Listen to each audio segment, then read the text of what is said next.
Tendencias en invernaderos.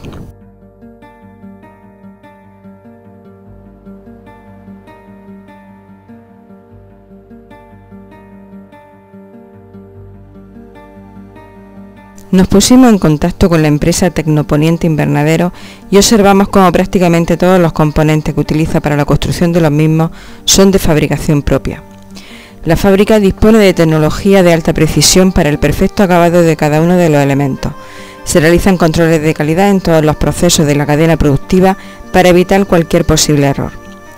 El invernadero parral tradicional de poca altura está dando lugar a estructuras mucho más altas y con tecnologías mucho más avanzadas que permiten prácticamente un control total sobre el clima del invernadero y las condiciones del cultivo. Un invernadero es una estructura cerrada, cubierta por materiales transparentes, normalmente plástico, dentro de la cual es posible obtener unas condiciones de microclima, como el doble techo que estamos observando, que retienen más el calor del invernadero. Esto hace cultivar plantas fuera de estación. Las principales ventajas del empleo de invernaderos son la precocidad en los frutos, el aumento de calidad y rendimiento, la producción fuera de época, el ahorro de agua y fertilizantes, la mejora del control de insectos y enfermedades y la posibilidad de obtener más de un cultivo al año. En el suelo vimos una lana de polifibril que evita el crecimiento de malas hierbas y al ser blanca aumenta la luminosidad del invernadero, al hacer un efecto invernadero a través de la luz que entra por el plástico. Empezamos hablando del invernadero ojival o gótico, que se caracteriza por un pequeño pico en la cumbrera del invernadero, es decir, no es totalmente redondo como el invernadero multitúnel. Las principales ventajas de este tipo de invernadero es que te da un 3% más de luminosidad y aumenta más capacidad de aire dentro del invernadero, lo cual es interesante sobre todo en verano. También cuando se empiezan a producir condensación en los plásticos, al tener este tipo de inclinación en el cenit, las gotas van a la canal y no al cultivo, con lo cual cae menos agua sobre la planta y la influencia que tiene el viento sobre los plásticos es que arco ojival actúa por una parte del invernadero y por la otra, y no en su conjunto, lo que hace al techo del plástico más resistente.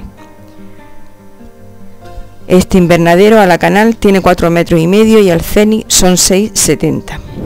Al ser tan alto se coloca un omega en el cenit y otro no en el paño que tiene la ventana, ya que el paño es muy pequeño, pero si se coloca otro omega en el otro paño que tiene casi 5,5 metros para reforzarlo. El emparrillado se puede hacer con cadenas para aumentar o disminuir la altura del cultivo, pero en este caso el agricultor ha preferido una altura fija de emparrillado, por lo que se fija con unas cabillas.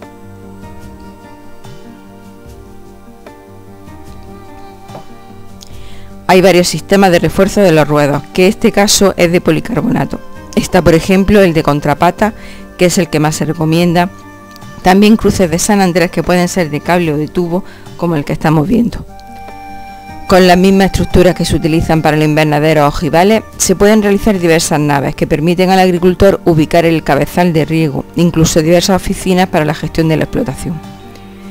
Pero el invernadero al que más se tiende es el invernadero multitúnel, que también almacena gran cantidad de aire, para que las oscilaciones de temperatura entre el día y la noche sean menores, algo especialmente en épocas frías. Permite aplicar diversos accesorios como pantallas térmicas tanto de sombreo como de aislamiento de temperatura. El blanqueo quita luz a todas horas del día, mientras que la pantalla térmica de sombreo que se ha instalado en esta explotación solo quita luz cuando la planta no la necesita y la perjudica. Lo que hace es bajar la temperatura cuando el automatismo lo cree necesario, con lo cual consigues producir más. Las pantallas térmicas son combinaciones de poliéster y aluminio. Todo esto hace que podamos controlar mejor todavía las temperaturas del invernadero, ya que son mucho más estancos que los invernaderos de raspa y amagado. También podemos ver diversos sistemas de ventilación en épocas calurosas. Este invernadero es de 6,5 metros y 4 bajo canal. El arco, al ser redondo, no coge tanta altura como el invernadero ojival. Tiene ventilación cenital en todas las naves. El refuerzo en el ruedo se ha realizado de otra forma que el caso anterior, mediante barras de emparrillado, al ser la altura bajo canal más pequeña. El empleo del invernadero multitúnel está cada vez más extendido. Son de construcción rápida al ser estructuras prefabricadas y además son muy resistentes a los fuertes vientos. Los distintos soportes son de tubos de hierro galvanizados y tienen una gran anclaje al terreno. Hay muy pocos obstáculos en la estructura, con lo cual aumentamos la superficie útil del invernadero y tiene un gran reparto de luminosidad dentro del mismo. Pero otro aspecto de un invernadero es la ventilación cenital, la cual es muy importante. Existen diferentes tipos de ventanas cenitales. La más efectiva es la supercenit, que como su nombre indica está en la parte más alta del invernadero, con lo cual evacúa más calor.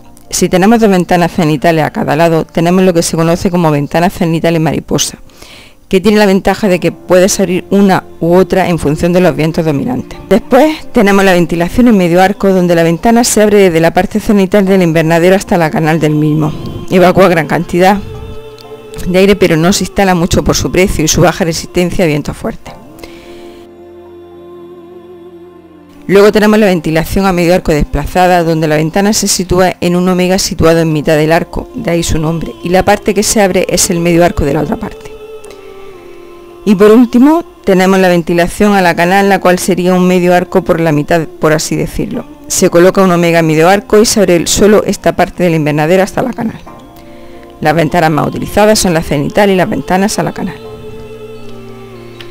Aquí tenemos una ventana supercenit que evacúa mucha temperatura y mucha humedad, pero el inconveniente que tiene es que a unos 30 o 40 km por hora tiene que estar casi cerrada, en donde vaya la dirección del viento. Si lo tienes en el otro sentido, puede estar un poco más abierto. La de medio arco tiene la ventaja de que a mucha velocidad de viento puede estar abierta, pero evacúa menos temperatura y humedad. Y luego está la ventilación a la canal, como ya hemos comentado, que es la tradicional. Lo normal es que sobre las 6 o 6 y media de la mañana abres la ventana, lo cual lo hace el automatismo, para empezar a evacuar humedad, y nunca cae la condensación de humedad sobre la planta. En el techo del invernadero casi siempre se pone plástico, ya que el policarbonato vale más que la estructura misma del invernadero. En laterales y frontales sí se suele poner policarbonato, el cual al durar más que el plástico, haciendo cuenta sale prácticamente al igual precio. El policarbonato es mucho mejor aislante, tiene mejor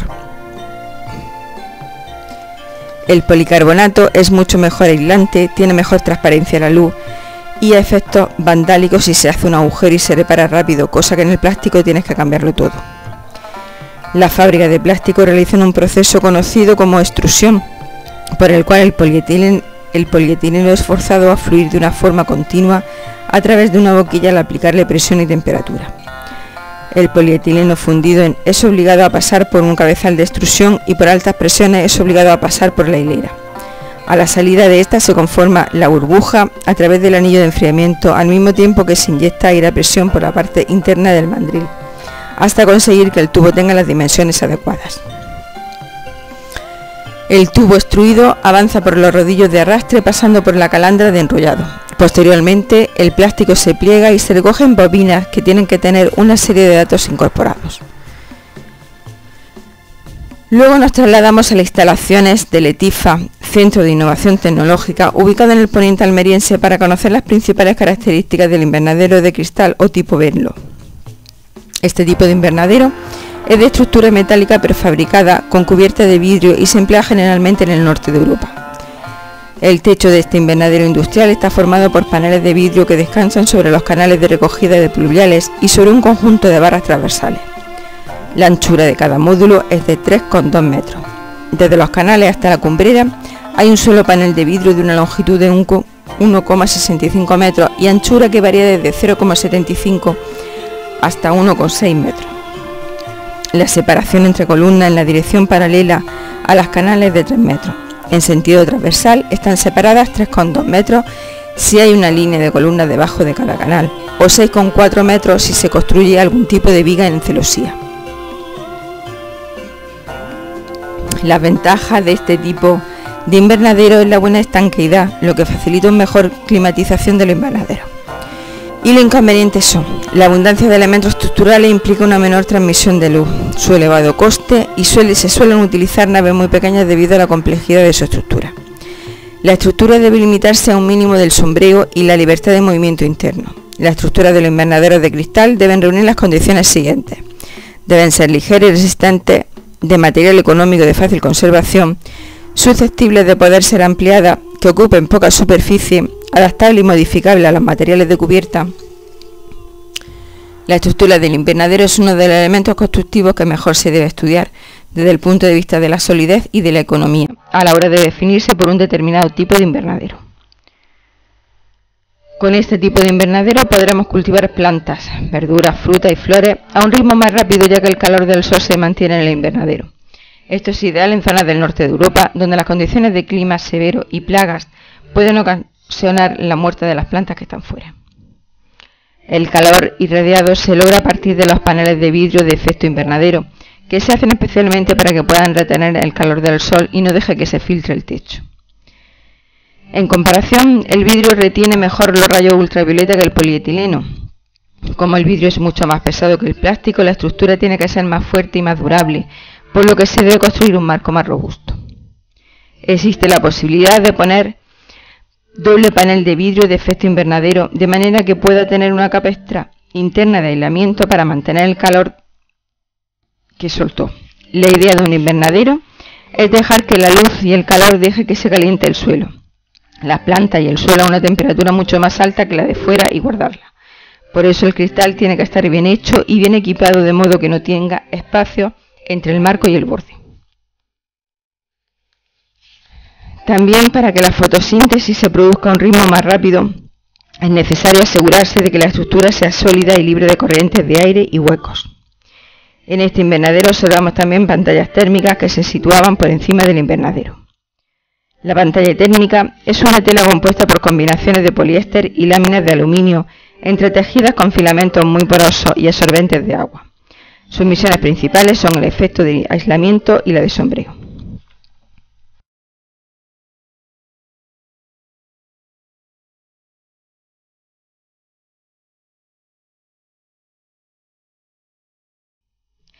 En verano, cuando hay mucho calor, enfrían debido a la reflexión de los rayos de luz en el aluminio, y en el invierno durante la noche guardan el calor introducido por el sol durante el día, a la vez que hacen un efecto amortiguador de la humedad.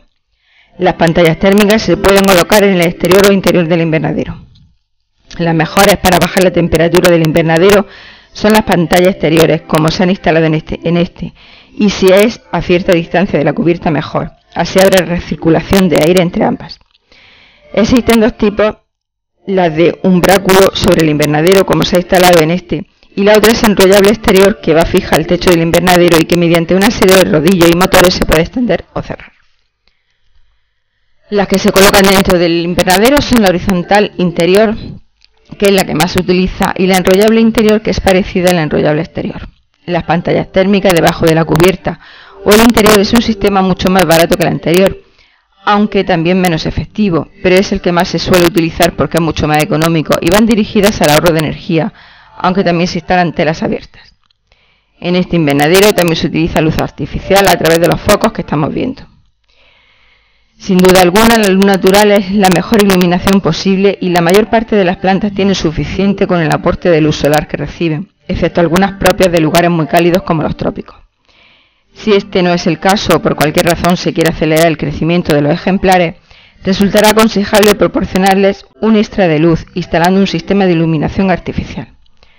Si se emplean unidades de iluminación artificial, hay que tener en cuenta la distancia de separación entre la fuente adicional de luz y la planta, ya que el calor emitido por el foco podría dañar y marchitar las hojas de las propias plantas. Si el foco que se pretende utilizar tiene una potencia de 150 vatios, es conveniente situarlo a 1 metro del follaje, y si se emplea un reflector para ofrecer luz artificial a los ejemplares, la distancia deberá ser superior a de 2,5 metros. Asimismo, la fórmula más acertada radica en ubicar las plantas en interiores pintados sobre un fondo blanco para que la luz del foco colocado sobre las plantas se refleje en las paredes y se reparta uniformemente sobre todas las hojas.